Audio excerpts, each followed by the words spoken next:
ce risque viral est bien reconnu par l'Agence régionale de santé. Il n'est plus enterré aujourd'hui. Et effectivement, il a pourtant été enterré, c'est-à-dire qu'au moment de nos révélations en janvier, la première réaction des membres du gouvernement, de Bercy et du ministère de la Santé, c'est de nous dire c'est une tromperie, mais voilà, il n'y a eu aucun risque sanitaire. Les consommateurs n'ont encouru aucun risque sanitaire. C'est un mensonge. C'est un mensonge puisque il y a eu le rapport de l'IGAS, il y a eu le courrier de l'ANSES, donc les autorités sont parfaitement conscientes et parfaitement au courant de l'existence de ce risque sanitaire. Vraiment, j'insiste sur les dates puisque c'est en janvier 2023 que l'ANSES répond au gouvernement qui lui demande est-ce qu'on pourrait quand même laisser Nestlé utiliser des microfiltres avec un seuil de microfiltration très bas à 0,2 microfiltres qui, je le précise, sont encore aujourd'hui utilisés dans les usines du groupe Nestlé. Donc là, on est en janvier 2023. L'ANSES répond au gouvernement non, ce n'est pas possible de faire ça en raison d'un risque sanitaire. Et juste après, le gouvernement se réunit, réunion interministérielle autour de la Première ministre Elisabeth Borne, et décision est prise d'aller contre l'avis de l'Agence nationale de sécurité sanitaire, en accordant tout de même, à la demande de Nestlé, à Nestlé la possibilité d'utiliser tout de même ces microfiltres. Il est écrit, donc là vraiment je cite le bleu, il est écrit « En réponse aux demandes de l'industriel, voilà, il est décidé d'accorder à Nestlé la possibilité d'utiliser certains filtres non conformes ». Voilà, c'est quand même ce qui est écrit. On donne la possibilité à un industriel, à sa demande, d'utiliser des filtres qui ne sont pas conformes.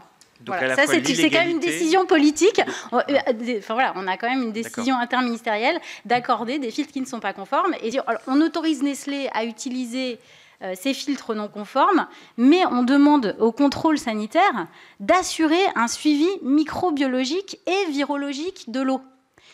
Donc, le fait de demander au contrôle sanitaire d'assurer un suivi microbiologique et virologique, c'est bien parce qu'on a conscience, à ce moment-là, le gouvernement a bien conscience qu'en donnant ce feu vert à Nestlé pour utiliser ces microfiltres non conformes, donc interdits, on ouvre la voie à un risque microbiologique et virologique. Cette phrase, pour moi, qui est présente dans le Bleu Dream, est extrêmement importante. Elle est la preuve que le gouvernement a bien conscience de l'existence de ce risque. Un courriel de Nestlé, d'ailleurs fort peu aimable, dans lequel il m'était indiqué que j'aurais publiquement rapporté des informations inexactes concernant la présence d'arsenic dans les eaux de Nestlé, au-delà des seuils réglementaires. Ces informations, je les tirais de votre article « Un rapport confidentiel de Nestlé révèle un risque élevé d'arsenic dans les eaux de Vittel » qui était publié le 31 octobre 2024. Et je cite Nestlé, « Ces informations sont totalement erronées et trompeuses concernant la sécurité alimentaire et leur concentration en arsenic de l'eau minérale naturelle Vittel, informations présentées au mépris de toute rigueur scientifique, juridique ou judiciaire. » Et dans ce mail, Nestlé affirme de manière catégorique « Il n'y a donc jamais eu d'arsenic au-delà du seuil réglementaire dans nos eaux embouteillées. » Vous donnez ces notes.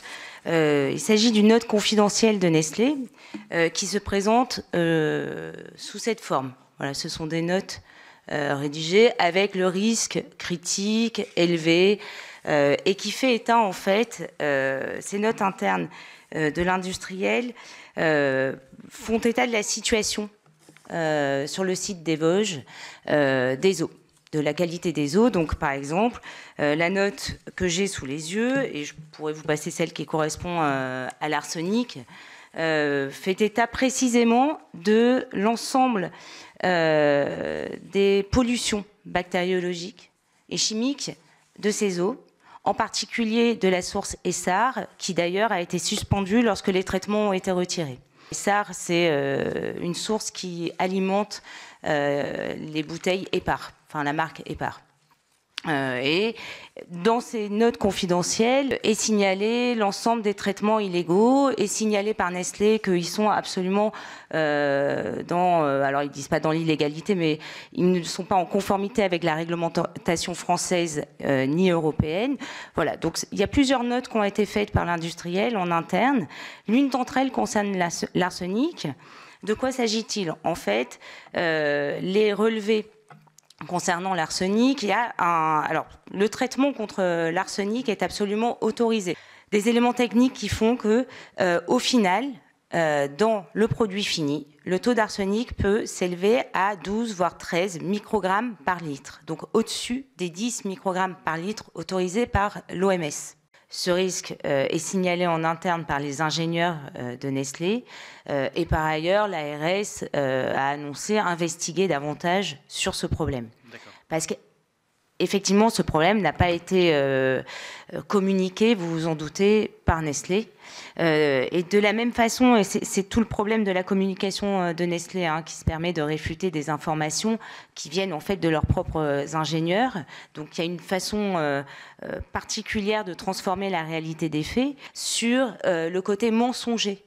C'est-à-dire que une partie de l'enquête montrait, Nestlé a traité frauduleusement ses eaux et on vous rappelle comment Nestlé pourtant présentait auprès des consommateurs ces eaux en disant qu'il n'y avait aucun traitement, que c'était une eau minérale pure, etc., etc. À la suite des révélations qu'on a pu faire sur le montant de la fraude qui était estimé à 3 milliards d'euros, je reprends le site de Nestlé, c'est sur son site, point de situation sur nos eaux minérales pour éteindre le scandale. Et à la question « Avez-vous fraudé le consommateur à hauteur de plus de 3 milliards d'euros en 15 ans » comme l'affirme Mediapart, nous réfutons formellement les chiffres relayés dans les médias. Ces estimations, ce ne sont pas les nôtres. Je ne me permettrai pas de faire des estimations, ce n'est pas mon travail. Ça a été celui, et ça aussi vous pourrez en avoir une copie, de Bercy. Et il y a tout un tableau sur l'estimation de cette fraude qui est ici. Nestlé se fait un peu prendre le doigt dans le pot de confiture et met en place un plan de transformation. Dans le cadre de ce plan de transformation, Nestlé a demandé pour le site du Gard à pouvoir détourner l'utilisation de certains de ses puits pour fabriquer non plus du Perrier eau minérale naturelle, mais une nouvelle marque de boisson qui s'appelle la marque Maison Perrier. Donc c'est une marque de boisson gazeuse qui a été, dont Nestlé a assuré la promotion à grands coups de panneaux publicitaires. Voilà, il y a eu beaucoup de battages publicitaires autour du lancement de cette marque Maison Perrier.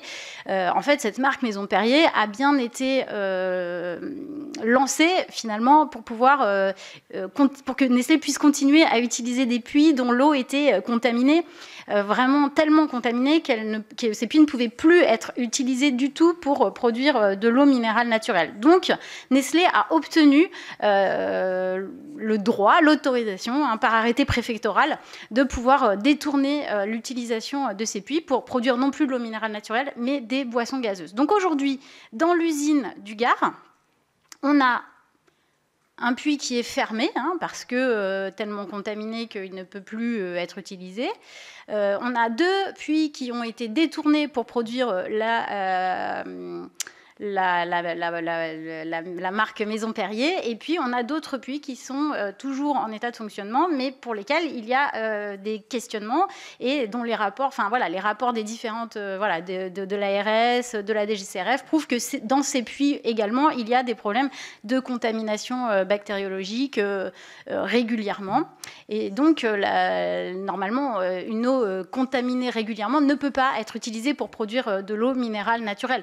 Le rapport de l'ANSES dit clairement que ces contaminations ne devraient plus permettre de produire de l'eau en bouteille, et certainement pas de l'eau minérale naturelle. Donc, je dis, on ne sait pas par excès de prudence, mais il est très probable qu'aujourd'hui, le Perrier ne soit plus de l'eau minérale naturelle. Mais justement, en essayant de sauver Nestlé, je pense que c'est un très mauvais calcul, entre guillemets, la façon dont le gouvernement a géré ce problème-là. Je m'explique, c'est-à-dire qu'à force d'enterrer la responsabilité de Nestlé en se disant peut-être on va sauver les emplois, on va répondre à l'intérêt privé de Nestlé, on ferme les yeux sur la fraude. Aujourd'hui, Nestlé a annoncé la filialisation de ses eaux. Donc en fait, la menace est bien plus grande encore pour les salariés. Et en fait, en laissant faire ainsi, même si je vais être cynique, on a même si c'est pour défendre des intérêts plus privés, hélas, que l'intérêt général, c'était un mauvais calcul. parce que tout le monde se retrouve perdant. Évidemment, les consommateurs, évidemment, les questions qui sont pour moi les plus importantes qu'a soulevé Marie sur les questions d'ordre sanitaire, parce que là, c'est toujours pas résolu. Qu'est-ce qui va être mis en bouteille? Quels risques les consommateurs vont encourir? Et par ailleurs, évidemment, pour les salariés, dont aujourd'hui, on ne connaît pas l'avenir.